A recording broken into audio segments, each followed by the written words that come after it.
como lo expresaría Mark Jones en su libro Votos ponderados, sistemas electorales y sobre representación distrital. La estructura organizativa de esta obra que hoy nos comparte Diego nos plantea 4 cuadrantes o áreas de abordaje, a través de las cuales nos desmenuza el contenido y desarrollo de la investigación. De manera muy general, y dado el enorme contenido teórico y analítico, sustentado en el gran número de lecciones investigadas y los argumentos que decenas de autores, es que retomaré los conceptos, argumentos e ideas que en mayor medida para mí sirven para invitarles e introducirles a la lectura de la obra. En un primer apartado, nos introduce al libro en tanto que aborda en el capítulo 2 el juego de la batalla de los sexos, modificando la función de pagos para algunos de los resultados electorales. Para el capítulo 3, Reynoso analiza los impactos que han tenido las alianzas electorales en la competencia electoral sobre el eje central de la competitividad. En el capítulo 4, Diego nos da los conceptos respecto a las alianzas, entendidas estas alianzas como alianzas opositoras, partiendo de los sucesos del sexenio de Carlos Salinas de Gortari, y cómo estas alianzas opositoras se van incrementando en función de los avances en las elecciones de los estados, para posteriormente plantearnos el surgimiento de las alianzas oficialistas como una respuesta a los resultados obtenidos por las alianzas opositoras. Más adelante, Diego nos analiza los impactos que han tenido las alianzas electorales en la competencia electoral sobre el eje central de la competitividad. A su vez, analiza el impacto de las alianzas electorales exitosas en la conformación de los contingentes legislativos, que es un asunto interesante. Él nos habla, y uno lo analiza a través del libro, sobre los dos conceptos, lo que es la alianza electoral y luego lo que son las coaliciones legislativas, como dos elementos que pareciesen vinculados, pero que tienen que ver con dos momentos políticos distintos y con dos resultados distintos, en función de los términos en que se negocian las alianzas y en función de los resultados que se obtienen en las elecciones. Para ello, Diego toma en consideración elementos como los costos de las negociaciones preelectorales, los costos que para el partido dominante o cabeza de la alianza electoral tiene el hecho de triunfar y que a su vez tiene que ver con la cesión de espacios en el Congreso y muchas veces en el gobierno.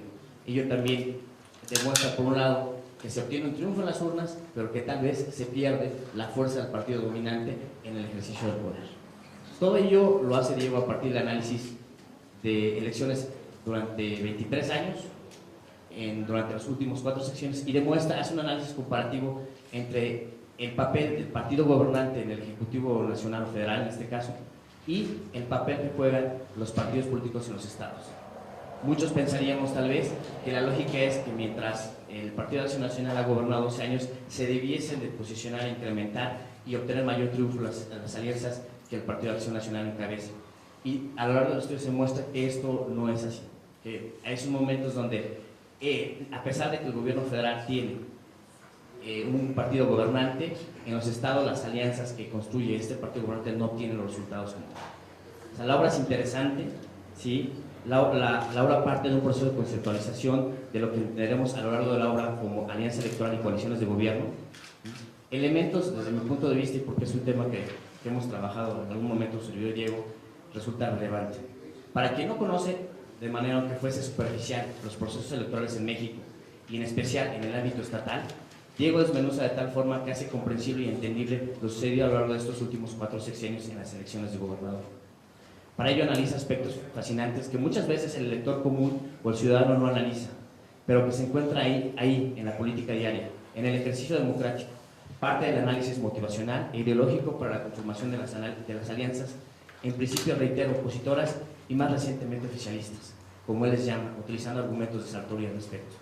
Sustenta con mucha evidencia empírica que a pesar de la distancia ideológica entre la izquierda y la derecha, PRD y PAN, el pragmatismo y la ideología política no están disasociados, ya que el propósito primordial es la obtención en las urnas del poder político con el objetivo de cambiar la forma de gobernar, dejando para el después la forma ideológica en que se pretenden conducir los destinos de la entidad.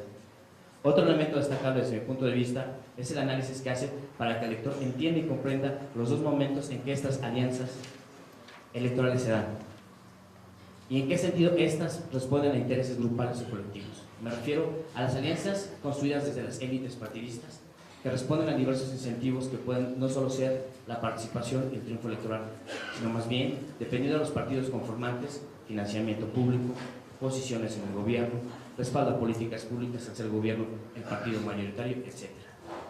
Otro tipo de alianza a la cual hace referencia Diego es la que se logra a través de los electores y por medio de los electores. Él hace referencia y ejemplifica a través de diversos casos cómo no se logran consolidar a través de algunas alianzas en algunas entidades del país, pero son los electores quienes, analizando el proceso electoral, quienes analizando cómo se da este vaivén, cómo se reflejan las encuestas, cambia su percepción y tal vez simpatiza con el partido A y termina votando por el partido B. Y esta suma de votos termina dándole el triunfo a uno de los partidos que pretendieron tener tal vez alianza y que no lo hicieron y que resultan ganadores contra el partido oficialista. Entonces son elementos que, reitero, un ciudadano común y corriente no nos analiza, quienes nos dedicamos a la investigación, veríamos en el contenido de la obra bastantes aportes teóricos, metodológicos y significativos para el estudio de las elecciones en el ámbito subnacional o local para nosotros. Básicamente, es amplísimo el contenido de la obra. Diego hace un análisis, hace moderación, hace análisis de los resultados, presenta gráficas, tablas y trata, yo creo, en la medida de lo posible, de que entendamos el bagaje informativo documental que tuvo que revisar. Es una obra que tal vez llevó más de 10 años, entiendo, recabar información. Es una obra en la cual estuve desarrollando. Diego estuvo en México, en Flaxo, México, en el Museo Iberoamericano algún tiempo, 10 años. Entonces, durante ese tiempo estuvo trabajando, desarrollando la obra, la culminó en su estancia en sus últimos años en Argentina. Pero la obra como tal te invita a la lectura, te invita a investigar, a meterte, a profundizar qué es lo que ha pasado en las entidades. Te aporta conocimiento sobre lo que va a pasar en otros estados de la República y tal vez abre un nicho de oportunidad de investigación, que es analizar estas posibles alianzas, tanto oficialistas como opositoras, en los ámbitos no solamente locales, sino municipales tal vez. Entonces, la aportación que Diego Reynoso hace a la cultura, a la ciencia política, desde mi punto de vista es valiosa. Finalmente, quiero agradecer, en primera instancia, a Diego Reynoso por la oportunidad. Tuve yo el privilegio de tenerlo como director de tesis en la maestría. Hemos compartido algunas ideas y argumentos. Y agradecerle nuevamente al Instituto Electoral la oportunidad que nos dan, en este caso, a los estudios de las ciencias sociales y a los estudiantes y funcionarios y miembros de partidos políticos de escuchar y de conocer este tipo de obras que enriquecen nuestra formación y que enriquecen el debate político en nuestra entidad. Muchas gracias.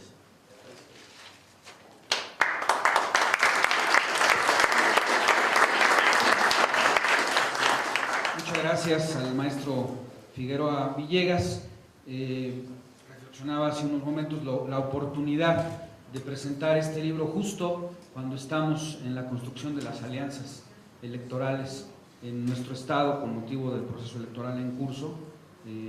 Apenas ayer venció el plazo, como todos ustedes saben, para el registro de coaliciones para el caso de la elección de diputados y estamos a días de que venza para el caso de los ayuntamientos. Quiero destacar y agradecer la presencia en estas instalaciones y en este evento del maestro en Derecho José Benjamín Bernal Suárez, director de la Facultad de Derecho de la Universidad Autónoma del Estado de México. Muchas gracias, señor director, por acompañarnos. Bienvenido. Muchas gracias. Bien, continuamos con los comentarios a la obra de Diego Reynoso que hoy se presenta, y es el turno de presentar a mi compañero y amigo, el consejero electoral Juan Carlos Villarreal Martínez, lo cual por lo mismo representa para mí un doble orgullo y privilegio. El maestro Juan Carlos Villarreal Martínez es candidato a doctor en Ciencias Sociales por la Universidad de La Habana, Cuba, y tiene estudios culminados de la maestría en Derecho Electoral por la Universidad de Jalapa, Veracruz. Fue profesor en la Facultad de Derecho de la Universidad Autónoma del Estado de México y en la Universidad Iberoamericana. Es docente actualmente en la Facultad de Ciencias Políticas y Sociales de la máxima casa de estudios de nuestro estado. En el ámbito electoral, el consejero Juan Carlos Villarreal Martínez se ha desempeñado en distintos cargos en este Instituto Electoral del Estado de México, en donde fue director de partidos políticos, director general y actualmente consejero electoral del Consejo General de este instituto. Es para mí en verdad un honor y un privilegio el poder presentar a mi amigo el consejero Juan Carlos Villarreal Martínez, a quien sin más le dejo el uso de la palabra. Bueno, y luego dicen que los consejeros no nos llevamos bien. Quisiera en principio comenzar agradeciendo naturalmente tres aspectos que me parecen centrales antes de iniciar con la exposición de la presentación de la obra. Yo francamente celebro que la Comisión de la Promoción de la Cultura Pública Democrática apoye este tipo de eventos aún en el marco de la organización de una elección. Alguien diría, mejor ocúpense de otras cosas. Sin embargo, son estos momentos los que permiten reflexionar con mayores datos, con mayor información sobre temas nodales que explican las elecciones y no solamente lo que deriva de la organización que a nosotros nos compete, sino también cómo se da, y eso celebro que la comisión lo fomente. Primer agradecimiento, y además dos de sus integrantes de la comisión están aquí. Veo además con agrado que algunos de los integrantes de la propia comisión también están aquí, y eso, insisto, fortalece mucho el trabajo institucional. Segundo agradecimiento, Marco Figueroa trabajó en el instituto hace algunos años. Tiene esa rara cualidad de haber también trabajado en un partido político y estudiar, cosa que luego se les cuestiona mucho a los políticos, ¿no? La falta de profesionalismo en la actividad política. Y Marco es una rara vez de eso, ¿no? Es una persona formada, que estudia, pero que también conoce la praxis. Y con esto me sirve a mí de preámbulo para hacer el primer comentario general respecto de la obra. Lo que aporta la obra es justamente, a partir del conocimiento teórico, hacer un aporte de datos, de información, que yo lo primero que diría como tercera recomendación es que compren el libro. Es muy difícil de conseguir el libro y es un libro muy poco usual en la materia. Concentrar tanta información durante tantos años es muy difícil porque no hay información disponible del ámbito local y hoy no la exhibe el autor, y con esto hago las tres recomendaciones y comienzo con los comentarios del libro, que para no equivocarme, hoy sí voy a leer algunas partes del texto para despertar en ustedes el interés en la obra. El texto, insisto, tiende a hacer un análisis muy riguroso respecto de estas alianzas electorales y comprende un periodo de análisis largo, del 88 al 2012. En consecuencia, registra 125 elecciones y de ellas 60% al menos representan algún tipo de alianza o candidatura común. En particular, de estas alianzas, y aquí da el primer dato relevante, muestran un alto grado de asertividad. El 61.13% ha resultado triunfadora. En consecuencia, las alianzas electorales no solamente emergieron en un momento determinado para quedarse, sino que se han convertido en una herramienta que permite a los actores políticos, de acuerdo a lo que maneja el propio autor, simplificar la oferta política, reducir la oferta política para que el elector pueda elegir de mejor manera, y también estratégicamente el elector pueda no solamente elegir a quien gana, sino no desperdiciar el voto. Y eso es un estudio sistemático que arroja la obra. A lo largo de la obra se puede apreciar con toda certeza. Decía Marco Figueroa hace unos minutos cuándo inició este proceso y cómo ha ido evolucionando. Les comparto unos datos. En el periodo de Salinas de Gortari hubo un 13% de alianzas. Para el periodo de Ernesto Zedillo se incrementó al 38%, con Vicente Fox se fue al 91%, y ya con Felipe Calderón el 100% de los procesos electorales se pueden medir a partir de determinadas alianzas. Y ese es un dato revelador. Uno preguntaría, en consecuencia, si las alianzas se construyen a partir de qué hipótesis.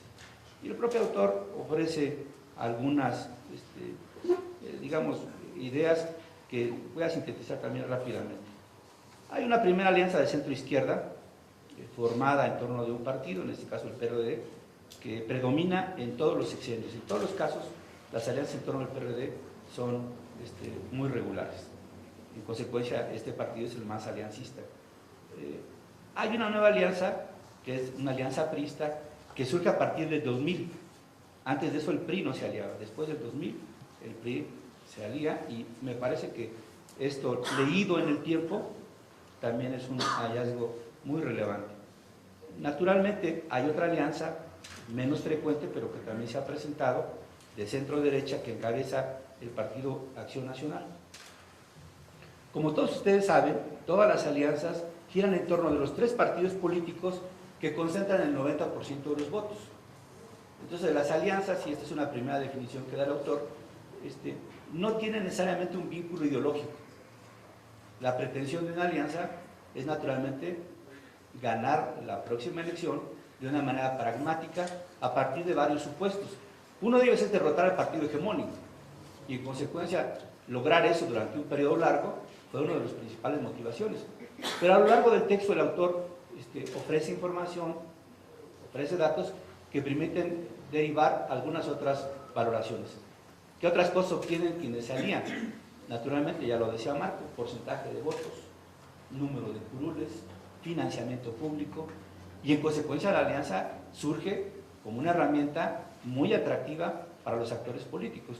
No solamente beneficia al elector porque reduce las opciones, estratégicamente para los actores políticos permite también hacer cálculos racionales que lleven a la competencia a la mejor segunda opción. El libro relata, y me parece que es una cosa muy importante que a lo largo del texto se encuentra y que para no equivocarme en su oportunidad voy a citar textualmente, y que anoto un primer dato antes de pasar a lo que es la ley Duverger, que explica buena parte del fenómeno desde el punto de vista teórico, pero uno concreto que da el propio libro. De los comparados que da, nunca ha habido una alianza oficialista antipriista. ¿Qué quiere decir? Que después de que estos partidos se alían para obtener el poder, no lo vuelven a hacer para retenerlo. Y ese es un dato muy significativo, porque teniendo incluso posibilidades de concentrar mayor porcentaje de votos, no lo mantienen para retener el poder, lo que típicamente funciona particularmente en Sudamérica, donde las coaliciones sí son de gobierno y en consecuencia apuestan para ganar y para retener, y en el Inter naturalmente las coaliciones legislativas y los planes de gobierno son muy comunes. En nuestro caso, y aquí está la experiencia empírica, no sucede así. Me parece que es un dato de la mayor relevancia. ¿Por qué les decía a ustedes que quiero citar el tema de la ley Duverger para no equivocarme? A mi juicio es parte del fundamento teórico más relevante que utiliza el autor y demuestra a lo largo de la investigación. Si esta ley establece que hay directamente una relación entre el sistema electoral, por la magnitud del distrito y el tipo de método, y el propio sistema de partidos, añade que las razones teóricas involucradas en la ley son 2, lo que ya todo el mundo conocemos, ¿no? El famoso efecto mecánico y el psicológico. En el mecánico hay una subrepresentación de los partidos perdedores y un efecto psicológico en los votantes que no desean desperdiciar sus votos en los partidos perdedores. El mecanismo explicativo de los 2 efectos es de tipo comportamental. El primero afecta directamente a los partidos pequeños, es decir, el mecánico afecta a los partidos pequeños, y el segundo a los votantes, porque efectivamente el votante, el elector mexicano, no le gusta desperdiciar su voto. En consecuencia, no lo dice, no cito textual, pero radica aquí la importancia de la obra, el comportamiento estratégico de los actores busca justamente reducir las opciones para evitar que se desperdicien los votos. Y al elector le beneficia esto porque prefiere que quien tiene opciones reales de ganar obtenga el beneficio de su voto y no que se desperdicie. A lo largo, insisto, de la obra vienen muchos datos. Estos efectos, cito textual, en conjunto a largo plazo, destruyen a los terceros partidos y cristalizan en consecuencia un sistema bipartidista. Es una de las consecuencias, yo no lo voy a calificar, pero en el caso de México no ha sucedido. El caso de México no ha sucedido. Y eso hay que decirlo porque a lo largo de la investigación uno puede advertir que la lógica de las alianzas es generar 2 fuerzas en competencia, desplazar eventualmente una tercera, pero en la práctica el propio autor lo investiga y lo sostiene. Esto sucede mucho en las elecciones presidenciales y en las de gobernador. Pero en las elecciones locales lo que deriva es un pluripartidismo. ¿Por qué? Porque los actores no apuestan a construir alianzas legislativas ni coaliciones de gobierno. En consecuencia, la duración de las alianzas es estrictamente electoral, solamente para el periodo de la elección determinada. Me parece que esta parte de la ley, el autor la sostiene a lo largo del texto, la explica, la desarrolla y creo que es una de las principales aportaciones teóricas. El libro tiene, naturalmente, una serie de valoraciones que, de nuevo, voy a tratar de sintetizar. Las alianzas electorales no dependen únicamente de la proximidad ideológica de sus integrantes, sino que son el resultado endógeno de los cambios de las condiciones de la competencia electoral. La coordinación estratégica le permite a los partidos que se encuentran en la oposición aumentar la posibilidad de derrotar a quien ocupa el gobierno. Los incrementos en la competencia electoral fueron erosionando el poder hegemónico de los gobernadores y con ello aumentando el control de los partidos de oposición en las legislaturas locales. Y aquí lo que ofrece la obra, a mi juicio, es una ventana de oportunidad que Diego puede continuar dedicándole otros 20 años de su vida, porque va a ser mucho más complejo, o alguno de los que están aquí se puede interesar en el tema. Como lo dije al inicio, no hay mucha información disponible del ámbito local. La investigación tiene el acierto de concentrar información, insisto, a nivel de elecciones de gobernador, pero elecciones a nivel del legislativo y elecciones municipales es todavía un universo por explorar, por la gran complicación que tiene el tema, y cualquiera de los que nos hemos dedicado a investigar medianamente un tema, sabemos que ni siquiera las páginas de internet de los órganos electorales ofrecen información de resultados electorales. Acá encuentro en el auditorio que tengo algunos alumnos que actualmente toman clases conmigo y les dejé un trabajo de investigación que parecía muy elemental: conseguir lista nominal, resultados electorales, datos que uno entiende porque trabaja en un órgano electoral que sí ofrece la información que todos los demás lo tendrían, y pues no sucede así. Ni siquiera los órganos electorales aportan esta información. Entonces yo creo que hay una ventana de oportunidad que el autor ofrece. Se puede replicar el estudio a nivel local para indagar las consecuencias y las condiciones que tienen las alianzas ya estrictamente en el ámbito local. Y eso yo celebro que el autor nos ofrezca. Más herramientas metodológicas, como ya lo decía Marco Figueroa, son muy útiles. Hay una serie de gráficas, hay una serie de fórmulas, hay una serie de elementos teóricos que cualquiera que se meta puede replicarlos. Nada más dándole crédito, por supuesto, al autor. Lo demás, todo es válido. Encuentro, y con esto estoy tratando de finalizar, que como toda obra que tiene estas características, puede o no arrojar elementos teóricos que sean útiles o que sean replicables. Yo encontré algunos que, incluso en términos de construcción del lenguaje, son útiles para tratar de desmembrar el articulado en todo el libro. Unas palabras claves que comparto con ustedes: arenas. Y las arenas son los diferentes cargos por los que se compite en una elección. Y ahí es justamente donde se hacen los juegos. Ya Marco hacía referencia el autor, siendo especialista en teoría de juegos, ofrece un ejemplo de teoría de juegos de la guerra de los sexos para explicar cómo definen los actores políticos celebrar o no una alianza, y a partir de esto hace un buen desarrollo. Y justamente las arenas son eso, cómo se compite en diferentes momentos.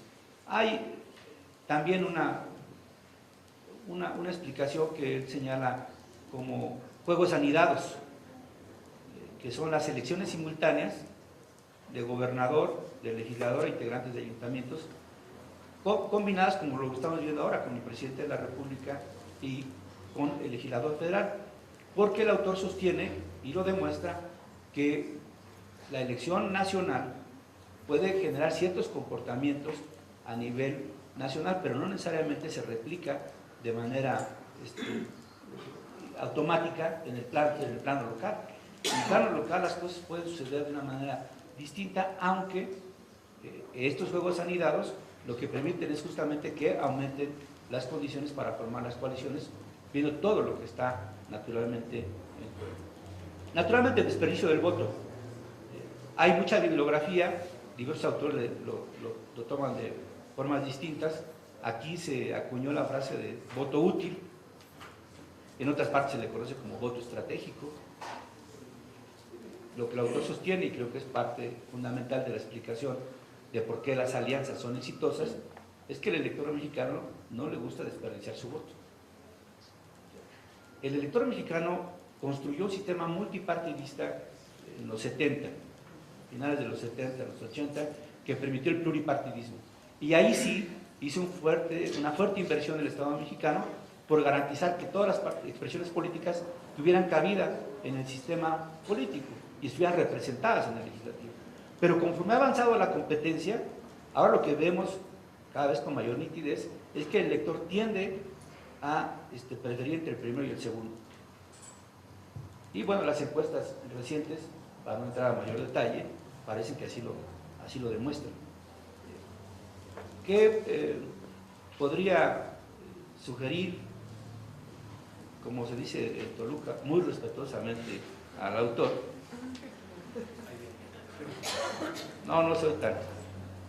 Yo creo que lo que hace falta, y ojalá el autor con el apoyo incluso institucional, porque creo que es algo que el instituto debería hacer, es que deberíamos de bajar este nivel de análisis, este nivel de discusión para el caso local. El caso local es muy atractivo para cualquier investigador. Se maneja la lógica de los tercios, aunque uno sabe que en el Estado de México es un tripartidismo entre dos. O sea, realmente es un tripartidismo entre dos. En distintas esferas se compite nuevamente primero y segundo. Y el tercero queda completamente relegado. Y eso sucede también a nivel nacional, pero el caso local es muy útil porque permitió tener gobiernos divididos durante 4 legislaturas, pero con cierta eficacia a nivel del gobierno, que tenía el Poder Ejecutivo, pero no tenía mayoría en el Congreso. Ahí está el dato estadístico. Un porcentaje altísimo de las iniciativas, aún en gobiernos divididos, salieron por unanimidad. Y ahora que el partido que tiene el mayor número de curules podría pasarle por encima a la oposición, simplemente por el número de legisladores, siguen saliendo por unanimidad. Entonces, aquí en el Estado de México hay instalada un tipo de cultura política que amerita un estudio. Y ese estudio, a mi juicio, y es parte de lo que el autor podría seguir abonando, no lo tiene la obra, no era el propósito, pero me parece que podría seguir abonando, es ver cómo se actúa en gobiernos divididos y en gobiernos yuxtapuestos. Es decir, el gobierno yuxtapuesto es aquel que típicamente en el municipio gobierna un partido, a nivel del Estado gobierna otro y a nivel federal gobierna otro. Típicamente cómo se organizan para administrar una ciudad con 3 fuerzas políticas generando recursos y competencia también. Y el Estado de México en eso es muy rico. Entonces, creo que ahí podría auxiliarnos, si el autor, insisto, decide dedicarle. Si lo hace con el instituto no se va a gastar 20 años, a lo mejor en menos años lo vamos a sacar. La única crítica, si se vale, que tendría para el texto, pero que es también explicable, es que en algunos momentos yo lo siento un tanto repetitivo, pero forma parte de la academia y también lo reconozco. Con frecuencia después de cada capítulo se hacen conclusiones y estas conclusiones tienden a reforzar lo que se ha ido comprobando a lo largo de la investigación, solo que a mi gusto a lo mejor hubo muchas que se repitieron. Concluyo, insisto, celebrando la oportunidad de compartir con ustedes el trabajo de esta investigación, que yo no dudo en calificar como un trabajo monumental. Concentrar tanta información durante tanto tiempo de elecciones tan diversas, cuando no hay información suficiente y cuando además no la ofrecen las instituciones, verdaderamente es un trabajo complicado. Con mi equipo de trabajo, y Marco lo sabe porque trabajamos juntos hace algunos años, venimos recuperando información desde 1996 a nivel del ámbito local. Y es bien difícil para un Estado, ahora imagínense, para el ámbito nacional y para el ámbito subnacional. Yo encuentro entonces que ese trabajo ofrece una serie de datos, de información que no hay parangón en el país, también hay que decirlo. Este tipo de trabajos no tienen mucho contraste, no hay trabajo de esto. Según la valoración que también tengo, ofrece datos y metodología. Y la metodología, insisto, me parece que puede ser replicable.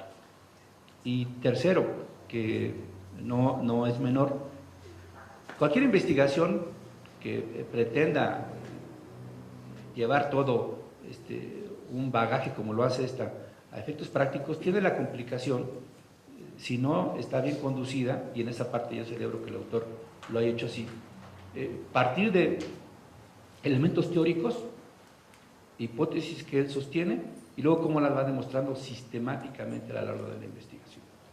Y eso me parece que ofrece para mis compañeros que estudiaron acá la maestría y que algunos están acá en el auditorio, también una herramienta útil para hacer investigación.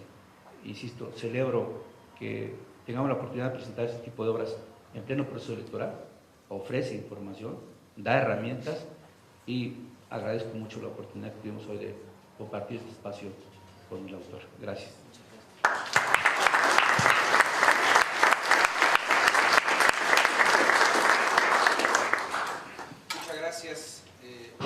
Muchas gracias al consejero Juan Carlos Villarreal Martínez por los comentarios a esta obra y con mucho agrado corresponde ahora la oportunidad de poder presentar a ustedes de manera más formal al autor de la obra que hoy se presenta, y me refiero al doctor Diego Esteban Reynoso. El doctor Reynoso es doctor en ciencia política por las universidades de Georgetown y Salamanca. Además, realizó el posgrado en métodos cuantitativos en la Inter-University Consortium for Political and Social Research de la Universidad de Michigan, es decir, en el, si mi inglés no me falla, sería en el Consorcio Interuniversitario para Investigaciones Políticas y Sociales de la Universidad de Michigan. Las líneas de investigación en las que se especializa son política comparada en América Latina, instituciones políticas, sistemas electorales y reglas de decisión y metodología de la investigación, métodos cuantitativos y teoría de juegos. Actualmente, el doctor Diego Esteban Reynoso se desempeña como investigador adjunto del Consejo Nacional de Investigaciones Científicas y Técnicas, Flaxo, Argentina. Es autor de diversos libros, capítulos de obras y artículos múltiples. Justamente su último libro publicado es la obra que hoy se presenta, La Estrategia Dominante, Alianzas Electorales en los Estados Mexicanos, 1988-2011. Doctor Reynoso, sea usted nuevamente bienvenido y tiene usted el uso de la palabra. Bueno, ¿se escucha? Sí. Bueno, muchas gracias por la invitación al Estado de México, porque es uno de los casos paradigmáticos del estudio. Si bien el estudio, voy a abonar un poco de qué tipo de estudio se trata. Y muchas gracias al Instituto Electoral del Estado de México y a todas las organizaciones que se involucraron de alguna u otra manera en esta actividad. Agradezco muchísimo las palabras, además, que Marco Antonio y Juan Carlos tuvieron para conmigo, creo que, y para con el libro, más que para conmigo. Y bueno, desde luego me siento muy honrado de estar acá y presentar esta obra que para mí costó un tiempo y un esfuerzo importante de llevarla adelante, ¿no? Los cientistas sociales, los politólogos en general, tenemos un problema, y quiero hablar un poco de Laura al respecto, es que no solemos comunicar para públicos muy amplios. Nuestros journals, qué sé yo, Comparative Politics, World Politics, o Política y Gobierno, o Revista Mexicana de Sociología, o Latin America Research Review, lo que fuere, son revistas en donde publicamos y que nos leemos los 50, los 20, los 100, que estamos en el tema y nos volvemos a citar y nos citamos y con eso ganamos muchos puntos, créditos. Por ahí conseguimos mejores plazas, el tenure en algunas universidades. Nuestros currículos se hacen muy arrogantes a la vista de los estudiantes incluso. Y eso nos permite después criar a nuestros hijos, pagar los colegios, etcétera, etcétera.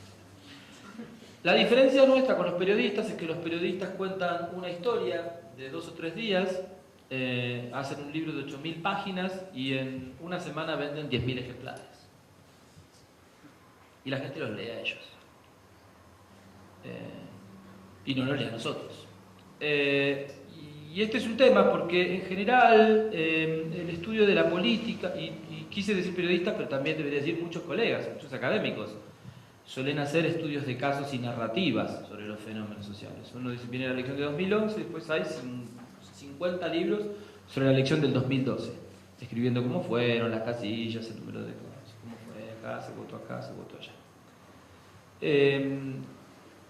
En general los que tenemos una vocación comparativa y metodológica fuerte, es decir, de no contar cada evento como si fuera único y irrepetible, sino cuando intentamos explicar los eventos como parte de una muestra más general, más amplia, de eventos que se pueden repetir sistemáticamente y tratar de encontrar cuáles son esas características sistemáticas que hay, además de las peculiaridades, ¿no? Esas características sistemáticas que se vuelven como patrones. Tenemos un público infinitamente pequeño, digamos, no grande. Este libro es un libro que tiene que ver con la forma en que yo considero la investigación, es buscar patrones, cazar patrones, es encontrar patrones y regularidades en el comportamiento político. No es un libro de anécdotas, donde uno va a encontrar, mírale cómo este le hizo al otro y le ganó, no, sino de patrones. Cómo hay comportamientos que son sistemáticos y si no son exitosos se abandonan y si son exitosos evolutivamente se imitan y terminan predominando. De ahí el título del libro, La estrategia dominante. Debo confesar además que este libro no se iba a llamar así. Se iba a llamar, y el libro termina como se iba a llamar Juntos pero no revueltos. Básicamente porque en las alianzas, y muchas de las alianzas que se hacen, se juntan, pero esto no siempre indica que una vez que se junten y ganen la elección, van a seguir juntos gobernando, van a seguir juntos formando coaliciones de gobierno, no solo alianzas electorales. Y en esto mutan, cambian, los costos de mantener una alianza son más altos, en fin, hay otros temas. Pero cuando se lo di a los editores me dijeron, muy buen título, me encanta, pero hay 3 libros más que se llaman Juntos pero no revueltos. Uno sobre las nuevas familias, padres divorciados y que se juntan las familias. Libro que, por cierto, cuando vi el título lo leí, me pareció infinitamente más interesante que este. Otro sobre los grupos étnicos en ciertos distritos de distintos países de América Latina, sobre cómo conviven y comparten el espacio, y tiene mucho que ver también con esto de la economía de la apropiación de bienes comunes, a la Elinor Ostrom y demás. No lo leí, pero lo vi. Y después hay una obra de teatro que en inglés es Happy Together y que se tradujo al español como Juntos pero no revueltos. De modo que entonces me decía el editor, si le ponemos Juntos pero no revueltos, cuando alguien lo busque por Google van a salir todos estos primero y no el tuyo, entonces cambiamos el título. Y por eso, después de unas cuantas reuniones para ver, bueno, qué título podía expresar mejor, me concentré en esta idea que está fuerte en el capítulo. Y tú dices, repite las conclusiones. Pero aún así, aunque las repite, muchas veces entiendo que la gente no las entiende. Porque como hay muchos supuestos de teoría de juegos y hay muchos modelos sobre los que yo me baso para escribir y describir los patrones que encuentro, le dedico bastante tiempo, además de a esta parte, digamos, como decimos, de los fierros, ¿no? de la metodología más cuantidura, un buen intento en las conclusiones de decirle al lector, no se abrume, esto es sencillo, esto significa que esto es así, así, así, así, así, así. Esto es lo que está los supuestos. No es un libro, yo me inspiré mucho en un trabajo de Adam Przeworski que se llama Democracy and Development, donde es durísimo el libro, pero él, tanto en la introducción del capítulo como al final, les dice, mire, esto voy a hacer, no se asuste, y al final le dice, mire, si no entendió nada, en realidad lo que hice fue esto, y se da cuenta. Un poco, esto es lo que hace el libro, ¿no?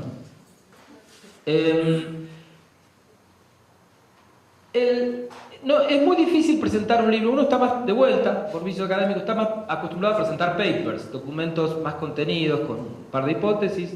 Dice, esta es mi muestra, estos son los argumentos de donde derivo mis hipótesis, este es el estado de la cuestión, el saber convencional nos dice que las cosas son así, de esto de acá derivo estas otras cosas, y al derivar estas otras cosas, las consecuencias observacionales que yo esperaría en el mundo, si esto es cierto, deberían decirme que los datos se distribuyen de esta manera. Si los datos no se distribuyen de esta manera, pues entonces no es correcta mi hipótesis y entonces marcha para atrás y demás.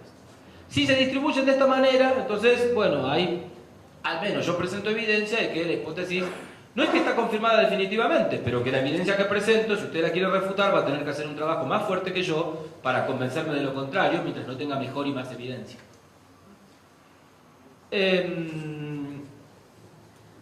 Pero el libro es grande y entonces al ser grande me voy a concentrar en los argumentos generales, no en cada una de las hipótesis que intento demostrar y demás. Porque el libro tiene algunos mensajes que tiene que ver también, que sirve para interpretar, un poco lo dijeron, ciertos también efectos coyunturales. Cuando uno observa, bueno, ¿y qué me dices este caso? Bueno, este caso se explica porque acá la coordinación se dan estos términos y por te cubre este tipo de casos, ¿no?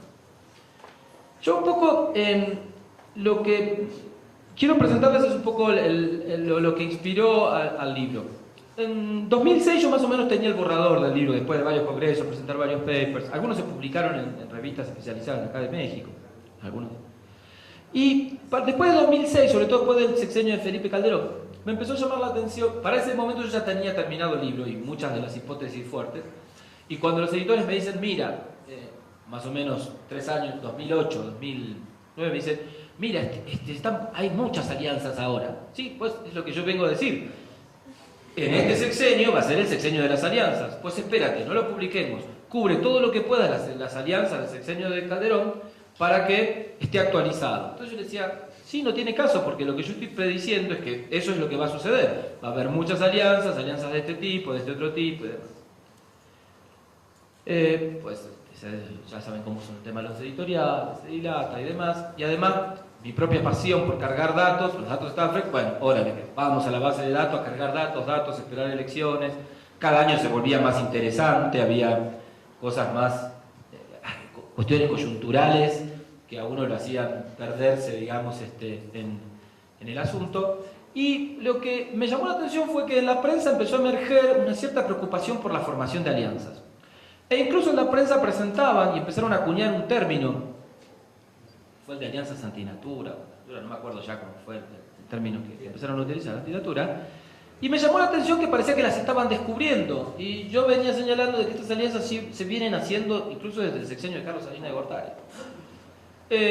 y que ahora parecían que eran como una nueva especie, y en realidad había un patrón que tenía que ver con cómo es la misma dinámica, y que ese patrón también tenía que ver con las arenas en donde se compiten, si se acumulan arenas para competir o no se acumulan arenas para competir, el diseño institucional de cada estado en especial y demás.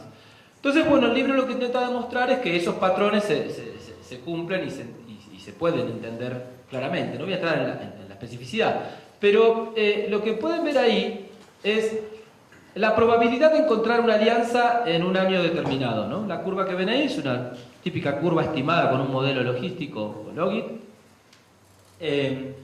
donde uno puede ver a lo largo del tiempo cuál es la probabilidad de que en una elección se presente una alianza, ¿no? Y claramente uno puede ver que si arrancamos para atrás, la probabilidad de que exista una alianza es nula, y a medida que va pasando el tiempo, la probabilidad de que se presente una alianza se incrementa, y hasta que toca uno, que es el máximo de la distribución de una probabilidad, que las probabilidades van entre 0 y 1, para el sexenio de Felipe Calderón. Hace poco alguien hizo un chiste en la radio, charlando, comentando el libro, y decía, el sexenio de Vicente Calderón, decía,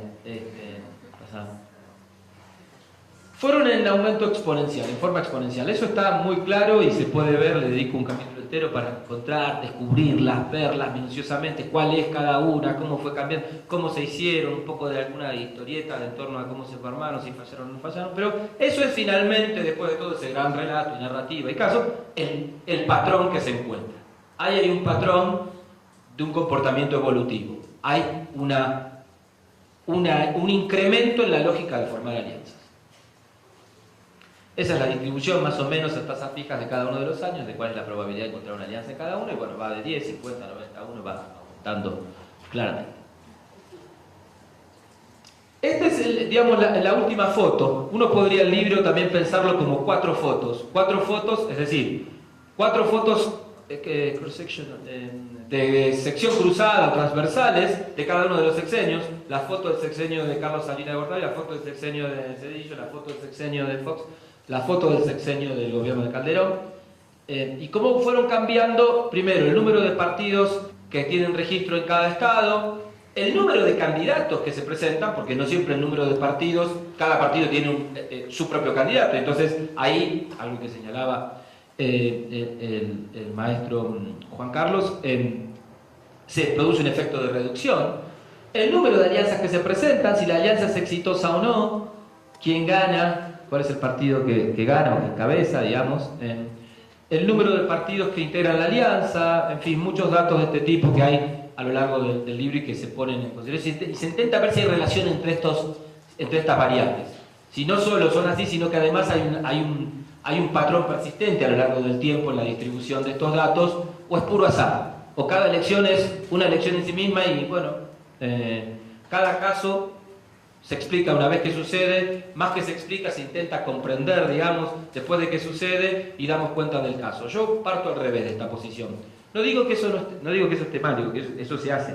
Yo parto al revés, digo, no, voy a tratar de ver qué hay de patrones, qué hay de regularidad en todo este proceso. Cada uno de ustedes después se le ocurrirán millones de especificidades. Hace poco en varias universidades, donde estuve toda esta semana, mañana y tarde, presentando el libro, varios estudiantes decían, bueno, a mí se me ocurre una tesis, yo estoy chocho de que se ocurra, chocho significa contento, digamos, sería una traducción rápida de chocho. Que eso sea así, digamos, que, bueno, a ver si en este caso en particular, cuál es la forma en que se incrusta este caso en el patrón de regularidades, ¿no? Lo que quiero decir es lo siguiente, no es que los actores no se comporten y cambien de comportamiento y se la piensen y se arrepientan y demás, no es que van en piloto automático, porque uno puede decir, bueno, acá pareciera que no hubiera voluntad, todo va para allá y nadie piensa, no, hay, pero esa forma tiene un patrón, la forma de comportarse tiene un patrón, y ese patrón se puede entender, se puede estudiar, se puede calcular el margen de error que produce ese patrón, y eso es un poco lo que intento volcar en el texto. Acá tienen otra tabla otro gráfico que es bastante ilustrador porque es quizá un elemento importantísimo del modelo de explicación de cómo emergen las alianzas y cómo se va generando el efecto de difusión, como dicen los biólogos, de difusión evolutiva, ¿no? ¿Vieron las hormigas? Las hormigas van, uno pisa, les rompe el camino y espera un rato y vuelven a hacer otro camino por otro lado inmediatamente y construyen un nuevo patrón. Bueno, pasa una cosa parecida con los partidos. Uno le cambia las reglas para tratar de que dejen de comportarse, ¿no? De alguna manera, vuelven evolutivamente y se acomodan. Y eso es un poco lo que este tipo de trabajos te intentan señalar. Entonces, lo que ven acá es la probabilidad de que se produzca una alianza. La que está ahí abajo es la probabilidad de que una alianza triunfe. Obviamente siempre es menor. Nunca puede ser mayor la probabilidad de que una alianza triunfe de la que se presente una alianza, porque obviamente en el caso de que no hubiera alianza no puede triunfar. Pero a medida del tiempo esa brecha se va achicando, se va achicando, se va achicando, y diría yo, y ahora hago una apuesta para el sexenio que viene, se va a empardar. Van a terminar siendo los triunfos casi exclusivamente en alianza, salvo raras situaciones. Y por eso digo, las alianzas vinieron para quedarse y se convierte en una estrategia dominante, porque, salvo, y lo digo al final, ojo, porque me van a decir, mirá, nosotros los consejeros electorales les vamos a hacer una reforma electoral para que vea que no se cumple lo que... si uno cambia el incentivo institucional, obviamente que, como no, a las hormigas les desparrama el camino, obviamente van a dejar de caminar por ahí hasta que vuelvan a acomodarse. Entonces, salvo que medie una reforma institucional severa, profunda, electoral o como la quieran llamar, donde, por ejemplo, se diga, se prohíbe hacer alianzas de plano, por ejemplo, y entonces ahí, bueno, obviamente, cae a cero, pero esa es la intervención directa del hombre. La estrategia se vuelve dominante porque no ir genera más chances de probabilidad de derrota que de triunfo. Y esto es muy interesante cuando uno ve después a largo plazo el comportamiento de todos los demás partidos. Y ahora quiero ir entonces a la... Déjenme, voy a volver ahí para atrás, un segundo. Al comportamiento de los partidos. Este es además de muy pintoresco cuadro, es lo que yo denomino el espacio de competencia. Déjenme acá decir algo rápido. No quiero convertir esto en una exposición académica, digamos, pero en general la política se suele, y ayuda bastante a entenderla de manera muy sencilla y simple en una sola dimensión, izquierda-derecha, ¿no? En general eso es muy común y se usa mucho, hay mucha bibliografía al respecto, y hay mucho trabajo sobre América Latina, sobre la izquierda y la derecha de América Latina, hay muchas encuestas, muchas entrevistas. Colomer, Escatel usan la encuesta del Latino Barómetro, el informe de Pela, de Manuel Alcántara del Instituto de Iberoamérica y Portugal, la encuesta de élites parlamentarias. Hay un trabajo a nivel local que se hizo en unos años de Loza, López Lara, para 12 estados sobre las preferencias de los legisladores y su ubicación ideológica y demás. Bueno, yo utilicé todas esas fuentes y en general hay un consenso muy importante en el eje izquierda-derecha de cómo se ubican los partidos en el espectro político mexicano, de izquierda a derecha. Cuando uno analiza exclusivamente izquierda-derecha, olvídense para arriba y para abajo, sino que solamente véanlos así. Entonces ahí empiezan los problemas de decir, bueno, ¿cómo es que este otro que está en la punta se junta con este otro si en el medio está más cerca de este? ¿No? ¿Y cómo puede ser que los votantes, si van a votar útil, van a hacer voto útil, tengan una distribución en su curva de preferencia que no sea single picket preference, dicen los gringos, de un solo pico, ¿no? Es decir, si yo estoy ideológicamente más cerca de este, ¿por qué le voy a dar el voto al otro, no? Bueno, en general esto es correcto cuando el problema de la elección colectiva se hace en una distribución que es exclusivamente unidimensional. Es decir, donde los issues ordenan las alternativas en una sola dimensión. Pero de McKelvey, Plot y el mismo Arrow para acá, sabemos que muchas veces se anidan otras dimensiones en la distribución de las preferencias de las personas. Por ahí yo digo, bueno, de izquierda a derecha, supongamos que de izquierda a derecha sea intervención del Estado, apertura de la economía, pero también puede haber otra dimensión como ser liberal o conservador, y entonces puede ser que uno tenga, bueno, de izquierda liberal, de izquierda conservadora, de derecha liberal, de derecha conservadora, digamos, ¿no? Puede haber diferentes formas. Y entonces, si en el eje izquierda-derecha algunos están muy lejos, pero en el eje liberal están más cerca, y en el eje conservador otros están más cerca, ¿no?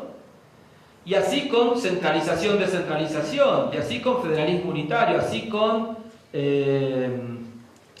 nacionalismo, internacionalismo, globalización, como le quieran llamar, así con un montón de otras dimensiones que van cambiando a lo largo del tiempo y que van organizando la política en diferentes lugares de manera distinta, ¿no? Se me ocurren muchos ejemplos comparables. ¿Sí? Cuando uno analiza y explora la bibliografía, a la que yo le rasqué bastante, Molinar, Moreno, Magaloni, bueno, Weldon, etcétera, etcétera, etcétera, etcétera, etcétera, emerge un segundo factor que organiza y distribuye a los partidos políticos en otro eje. Y uno lo llama sistema antisistema, régimen entre régimen, otro lo llama democracia, no democracia, qué sé yo.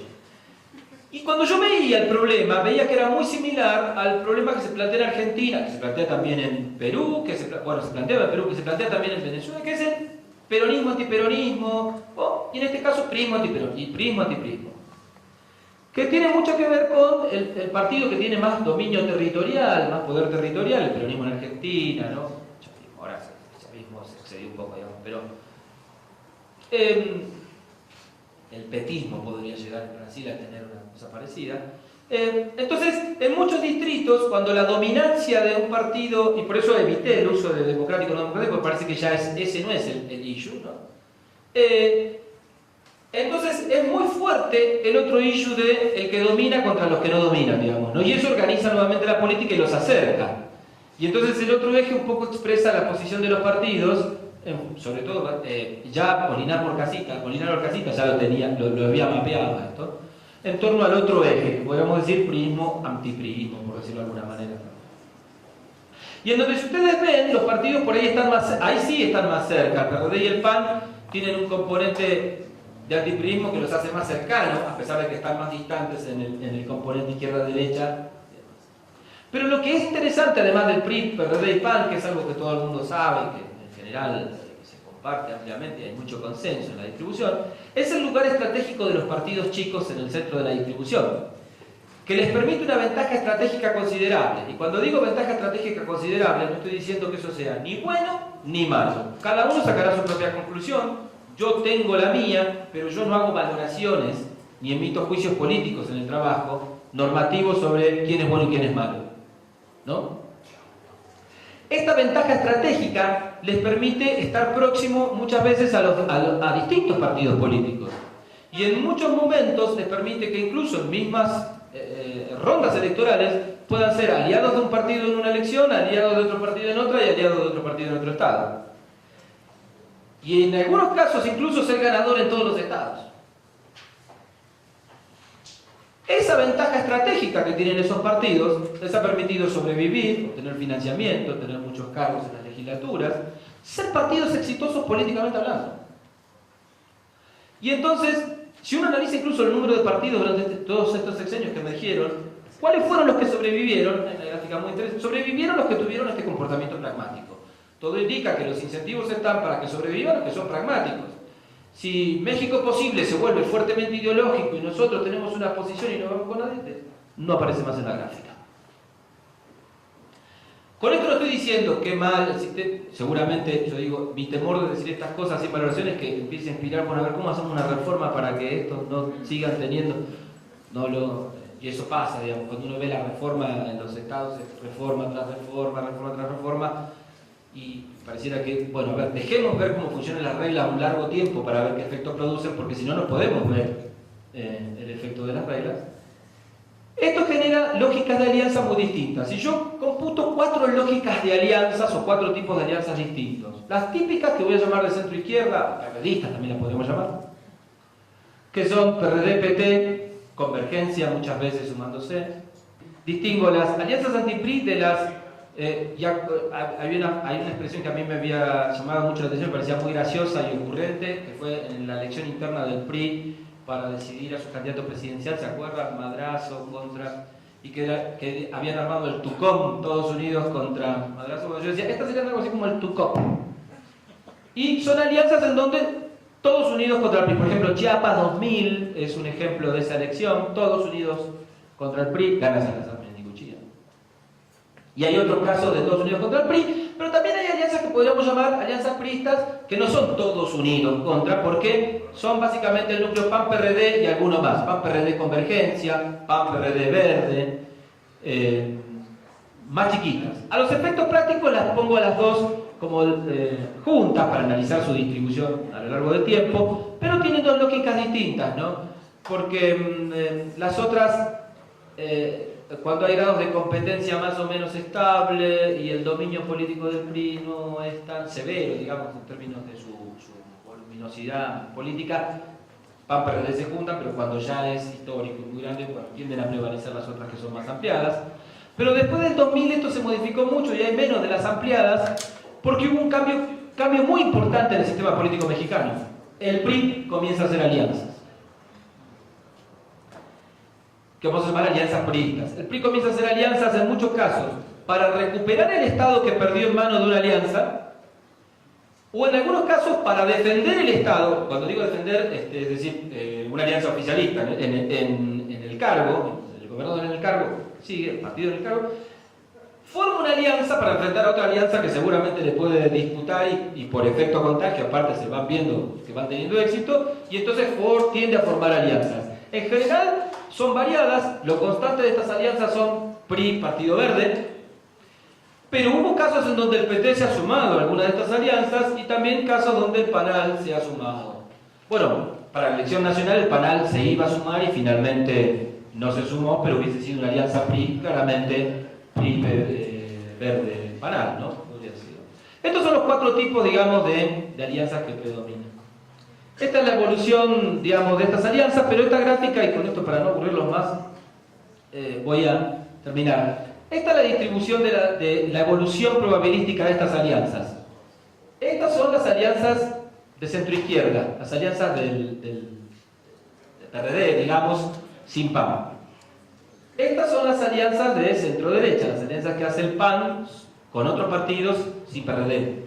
Estas son las alianzas donde PAN-PRD juntos, van en aumento. Y estas son, fíjense, esa distribución es muy interesante, la probabilidad de encontrar una alianza del PRI en un estado. Bueno, para resumir, lo que yo encontré es que hay un mecanismo muy interesante, muy inteligente, si se quiere, en la evolución de la formación de las alianzas. Y lo podría resumir más o menos así. Cuando se empieza a transparentar, cuando empieza a reducirse la hegemonía política del PRI, ya sea porque tiene menos votos, o ya sea porque se cuentan los votos de manera más transparente, los institutos electorales se juegan un papel fundamental, el PRI empieza a tener menos, sigue siendo el partido central, digamos, no se entiende la política de México sin ese gran partido, digamos. Empieza a tener menos votos y entonces empieza a percibir la posibilidad de que en algún momento va a ser posible derrotarlo.